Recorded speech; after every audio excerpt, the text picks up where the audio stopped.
NXT Takeover Toronto and WWE Survivor Series are both in the books, and now it's time for us to review those shows back to back, starting with NXT Takeover Toronto. And we'll kick things off with the very first match of the night as Bobby Roode took on Ty Dillinger in a regular old singles match. Two Canadian guys in Canada going against each other. Great way to start the show. Glorious entrance by Bobby Roode with the choir and all. And then another entrance later on in the night, of course. Nakamura later when we get to that. But really good match to begin the show. You put out two Canadian guys there, get the crowd popping. Everyone was hot for both guys, even Dillinger as well. Everyone was chanting 10 for everything. Any count that was made, 10 all through this weekend, even Sunday, and even on Monday night, because Raw was in Toronto as well. So everyone chanting 10, everyone loving it. But Bobby Roode wins pretty expectedly. It was a good match, though. I really liked it. Both guys put on a really good performance. And I give this match a B grade. I'm going to grade all these, by the way. All the matches and then the shows in general. You can do that. You can do. I'll do that. I'm not really much of a grader on shows and stuff. So. Well, I'm not the best grader of all time, but I like to grade these shows sometimes. I thought to spice it up a little bit. I've graded the shows before. I haven't graded the matches ever, so first time for everything, I guess. So yeah, Bobby Roode walks away with a victory. The next match was then the finals of the Dusty Rhodes Invitational Tag Team Tournament Classic, whatever. As the Authors of Pain took on TM61 in a match that saw Paul Ellering, manager of Authors of Pain, being in a crash cage above the ring, which is both idiotic in a way and interesting because you don't see that too often. But the one gripe about this is kind of the cage was just kind of right above the ring, so Ellering was still able to bark instructions to his guys and even introduce a steel chain into the match, which didn't get used, but still he still had some influence on the match, despite the purpose of the cage was to have him not interfere in the match at all, but he was still able to. So why not just have him be banned from ringside like they do nowadays all the time? So I agree with that. It was kind of gimmicky little crap right there that kind of brought the match down for me in a little bit. The match itself wasn't that great. There's some nice spots. What's his name? Shane Thorne, something like that. Shane Thorne. Nick Miller and Shane Thorne. Shane Thorne doing the flip off of the support for that cage onto the Authors of Pain. That was pretty nice. Both those guys in TM61 putting on good performance. Authors of Pain. They won this match, by the way. The Authors of Pain did. Pretty quick match, also the shortest match of the night by far. Yeah, only 8 minutes. But those two guys put on a good performance in TM61. Both showed off their skill set. I love their finisher, by the way, Thunder Valley, that double team maneuver that they do. Kind of like a double choke slam type maneuver, but I really like it. Works for me. But this match in general, I give it a C+. It was good. It wasn't great. Definitely the worst match of the night. That's not really saying anything, because all these matches, almost every NXT match is good for the most part. Oh, because it's NXT, that's fine. Because NXT, it's developmental, but that's just like an asterisk by it, because of course they have some of the best talent in the world in NXT. Yeah, with all the independent guys and people from other promotions. Yeah. Plus, there's more of a freedom in NXT to do more stuff. Yeah, you can do what you want. Because Triple H runs it, so there's a little bit of freedom. Plus, these independent guys they do these big spots and crazy spots they do all the time. And that's why a lot of the times people are saying and people notice that these NXT takeovers kind of overshadow these pay-per-views for WWE, and I think this one was no exception, although Survivor Series wasn't terrible. Some of it, we'll get to that, though, however. But moving on from TakeOver here, next match was the tag team title match, just 2 out of 3 falls match for the titles, as DIY, which is Johnny Gargano and Tommaso Ciampa, took on the Revival of Scott Dawson and Dash Wilder. Yep. And DIY comes out on top, winning the tag team titles. Both of us thought so. They would do that. My match of the night, actually. Really good match. Both teams doing really well. A lot of little stories in there with attacking Gargano's knee. Call back to Brooklyn. Yeah. How they won the titles there. And then it was also a 2 out of 3 falls tag team match anywhere. NXT, when there's a 2 out of 3 falls match, it's always fantastic. Yep. Who could forget the match between Cesaro, then Antonio Cesaro, versus Sami Zayn on NXT? One of the best matches in NXT and in wrestling in recent memory. Sami Zayn, he puts on great matches almost all the time. Except this past week on Raw. Well, yeah, but you face Braun Strowman. I mean, no one is really putting on a good match with Braun Strowman in the near future. So, but, yeah, my favorite match of the night, because, of course, I like these two guys, Gargano and Ciampa. It was really nice to see them win. Yeah. I gave it an A. That's the highest grade I gave any of these matches, an A, because, I mean, first of all, it's nice for me. The guys I won, of course, but great match overall. Dash and Dawson are great as heels. They do it really well. Like the ending of both Gargano and Ciampa having submissions. Dash and Dawson looking at each other because they're both in submissions, looking at each other and tapping out simultaneously at the same time. Kind of nice little moment right there. And the crowd loved it that they won. They were cheering for them the whole time. So pop the crowd always helps.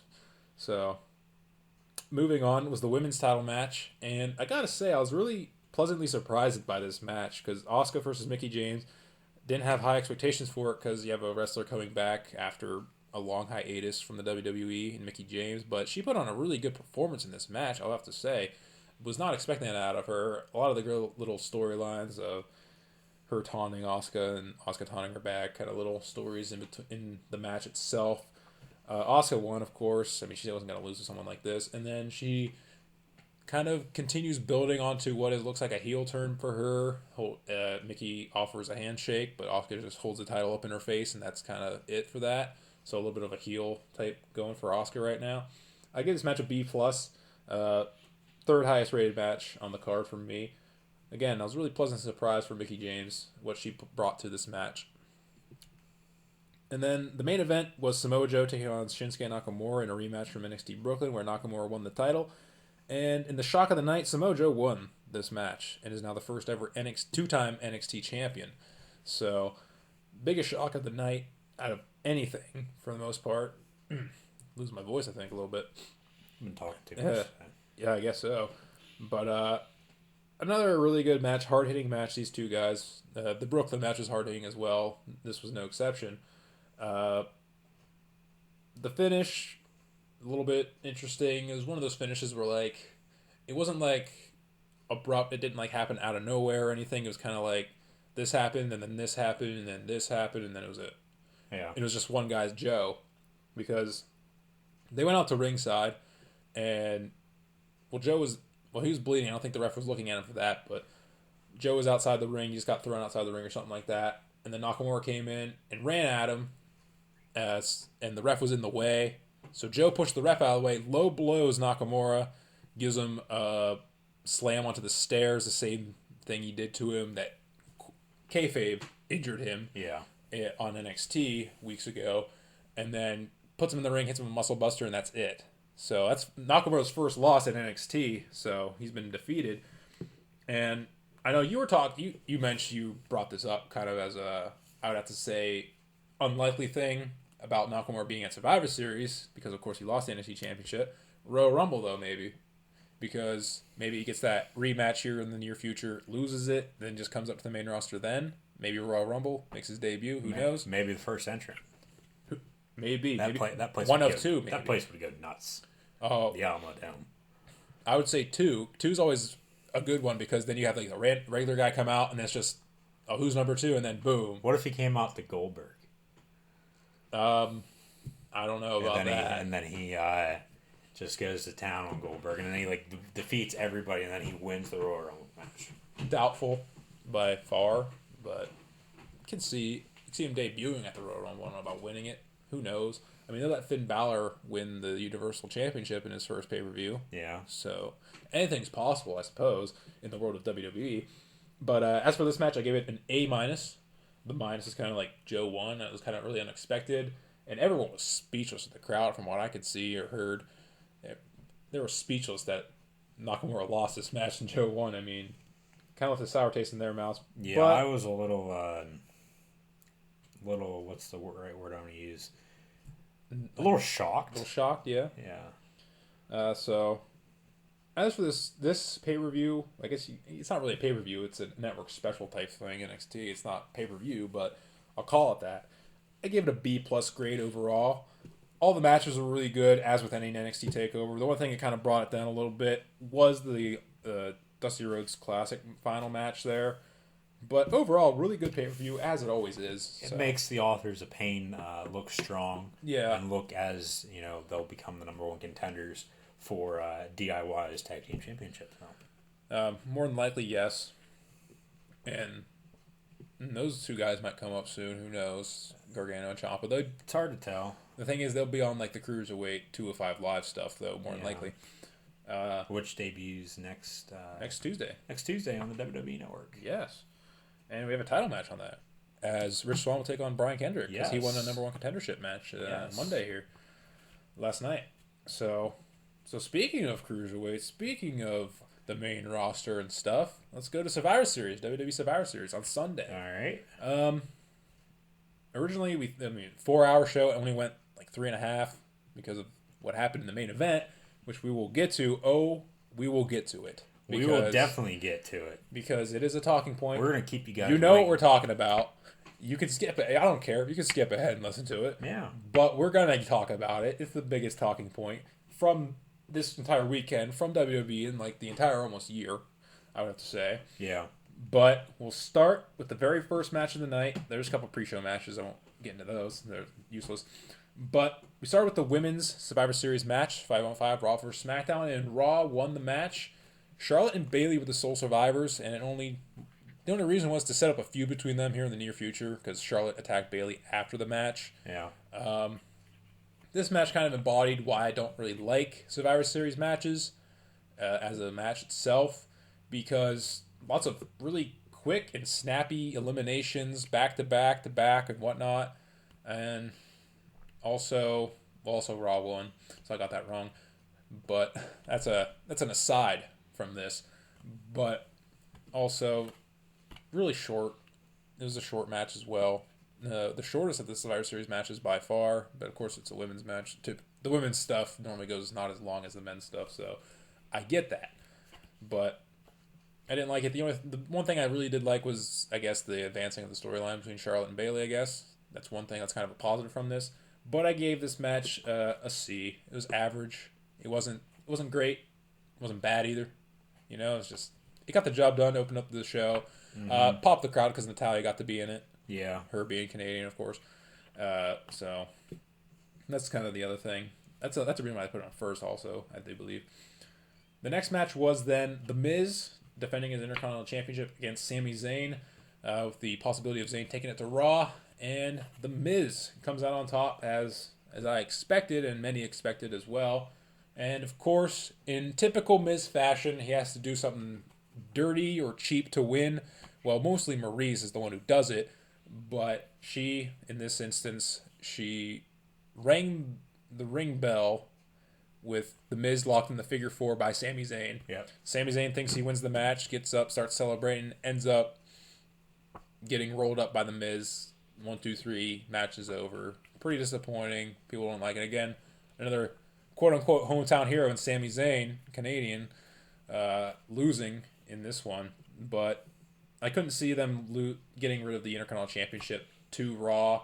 The only way I could see Sami Zayn winning is if Sami Zayn gets traded for The Miz to go to SmackDown, and so he wins it, keeps it on SmackDown anyway. But that's the only way I could see that going down in this one. I agree with everything you said. And this match, it was... The early matches, they weren't really... They weren't special. No. They weren't super great. The last two were I only have one that I really liked. And it's the match of the night, of course. But this match, I liked. The finish is kind of a downer on it. It's kind of weird, interesting finish. But it makes sense because it is The Miz. It advances that character of The Miz being the jerk heel that has to cheat with his wife to win all the time. Just keeps it going. And, the only reason he got the title match is why The Miz is the Intercontinental Champion right now, is to have a heel face matchup for this match. He's going to drop it to Ziggler at TLC, I've heard.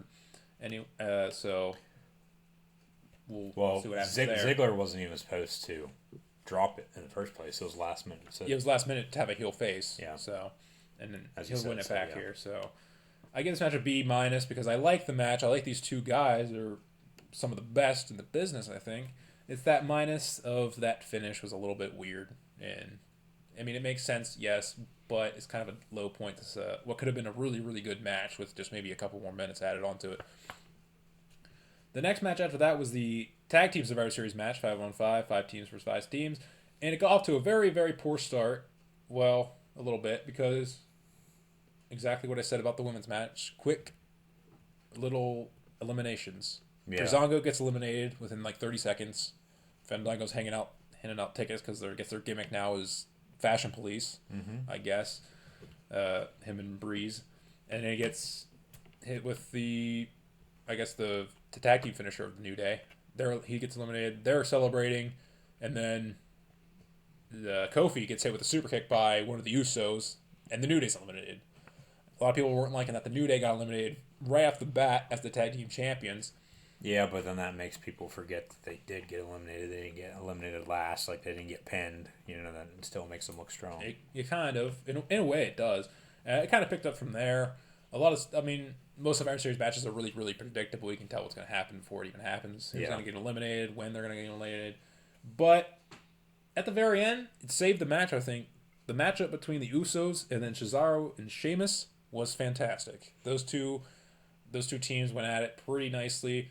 And that developing storyline of Sheamus and Cesaro kind of becoming a cohesive unit kind of took place as early in the match, Cesaro took, I think, a pair of super kicks, or at least one super kick from one of the Usos, saved Sheamus's butt. And then at the very end, Sheamus hits, I think, Jimmy with the brogue kick as he's trying to intercept Cesaro, who has the sharpshooter on his brother Jay. I'm not sure, I can't tell the Usos apart. But, and then they win the match with the sharpshooter. So, fantastic. Raw wins that one. That's the one. Well, I guess I got 2 Survivor Series matches right from our predictions. The only one I got wrong was the women's. So, if predictions were a thing, I did really well in this. But that's not what we're here for. No. Now where are we? I gave it a B because we're of just that. Reviewing of what happened. Yes. But I give it a B because that ending was pretty good between those two teams. That kind of saves it all for me. The beginning I didn't like, but it kind of worked its way. It kind of grew on me in the end. The next match was the Kendrick vs. Kalisto Cruiserweight title match, where if Kalisto won, Cruiserweights to SmackDown Live. And many thought Kalisto was going to win this match because of 205 Live that we already talked about. Is premiering on Tuesdays at 10, right after SmackDown's over. On the WWE Network. So it which only you makes can sense. buy for how much, Corey? Or do you want me to say it? Is it $9.99? It is $9.98. $9.98. Oh man, No, it's $9.99. What a deal! What a deal! $9.98. Oh man, that's a deal. It's a Black Friday deal. It's a Black Friday deal. gotta have it. Yeah. But yeah, I mean, it would make sense to have the Cruiserweights like in the same town as SmackDown because then the 205 Live is there. Yeah. It would make sense, yeah. But Kendrick won by DQ because Baron Corbin made his return, so to speak, from quote-unquote injury by Kalisto. Which was only for, like, a week? Like a week or something, a knee injury. 2 weeks. Took him out of the freaking Survivor Series match. Just to have Shane in it. Just to have Shane in it. Yeah. People don't like it. I liked it because it fits Baron Corbin's character perfectly. He doesn't care. He's selfish. Yeah, he's a heel. He's in it for Baron Corbin, and that's it. He didn't care that SmackDown had just lost the Cruiserweight division, possibly. Mm-hmm. He didn't care, and now he's going to have repercussions, as Dan O'Brien told him. I don't know what the heck he's going to do to him, but... maybe he's going to put him up in a little cage like Paul Ellering does. He just has to sit there the entire night. Yeah, they're going to put him... Yeah, that's what they'll do. Oh, hopefully not. For like a month. For like a month straight. They won't let him out to feed him or, it'd be like one of those type of gimmicks. Oh, you lock him up. Lock him up.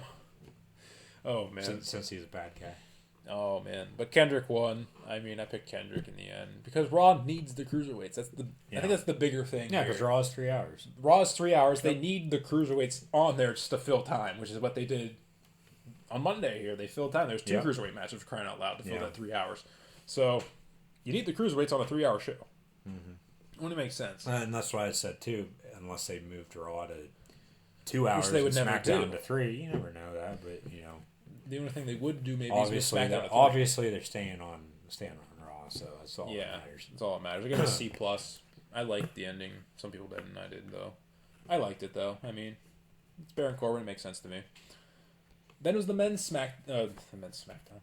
The men's Survivor Series match, which SmackDown won, which is what I was getting to. Yeah. Surprisingly. Longest match of the night. Went almost an hour, for crying out loud. My match of the night, I gave it a solid A. A lot of people didn't like the time of it, but, I mean, Survivor Series match, big Survivor Series match. You got to have everybody do their spot. Yeah, everyone had their spot, too. So, fantastic match. There's so many moments in this match. We can go through them all if we wanted to. There's just the little things like James Ellsworth holding back Braun Strowman so he can't get in and beat the 10 count. After he got put through a table by Shane McMahon, elbow drop. Yeah. After Braun Strowman got RKO'd by Randy Orton on the table. And now James Ellsworth has signed. Well, he's not dead. Braun Strowman he has signed a contract with the WWE, so we'll be seeing more of the mascot here coming up on SmackDown. Yeah, then Braun Strowman killed him afterward. Threw him off the stage onto some tables. But the other little moments, Shane getting killed by Roman Reigns by that spear, trying to do the coast to coast Van Terminator, whatever you want to call it. He looked bad. He was out of it. Yeah. He kicked out technically just on instinct alone. You can tell. You can tell he was hurt.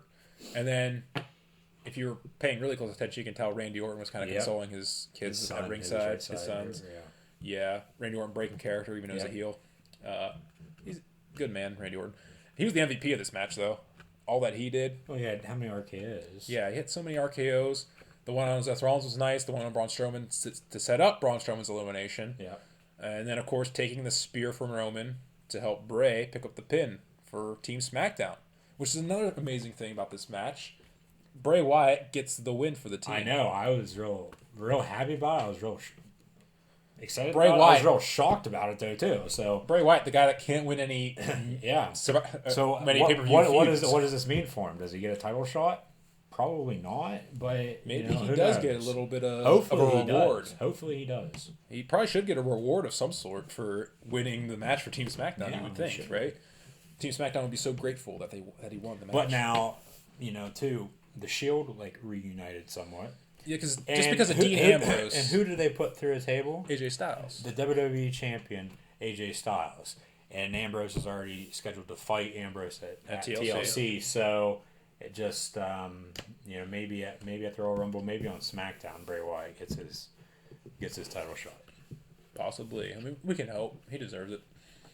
That brings us to something. The final match of the night. What's that something, Corey? It's the main event. What happened during the main event? Well, we'll start by saying it was Brock Lesnar taking on Goldberg. Okay. We'll finish with saying I hated it. Okay. Let's take a moment here. The match is over. Oh, well,